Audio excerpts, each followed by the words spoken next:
Hi there. Welcome back to the PWR video series. Today we're going to talk with our PWR representative, Mike, about nothing? Mike. Hey, Jim. What are you doing? I'm working on a project? No, not a project. We're doing a video here. Okay, All right? okay. Now, what are we going to talk about today? Today we're going to talk about OEM pumps versus PWR pumps. All right, let's do that. So here's an OEM pump. All right. Okay. You can easily recognize it. The casting has got the OEM number. Got it. Okay, Okay. I can see that. Here's a PWR pump. Right here on the back, you can see it's well identified. Very good. Okay. Okay, so let's compare the two. So here are the differences. You can see this one's bare. There's no reservoir, there's no pulley, there's no cap. Right. Okay.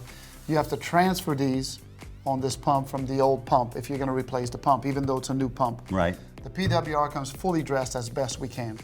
The reservoir is attached, the cap is included, the pulley is included. Right. Okay. Okay. All right. If there's a switch in there, it comes with a new switch. Okay. Okay. All right. It's 100% new. Okay. Okay.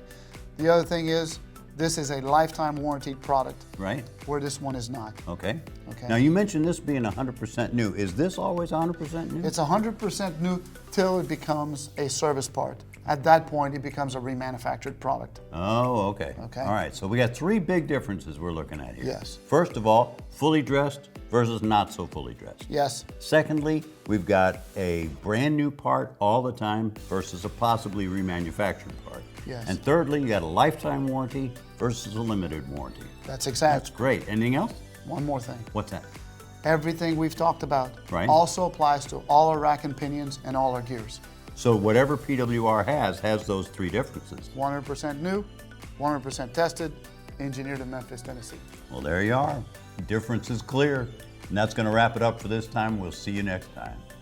All right, you can go back to your project now.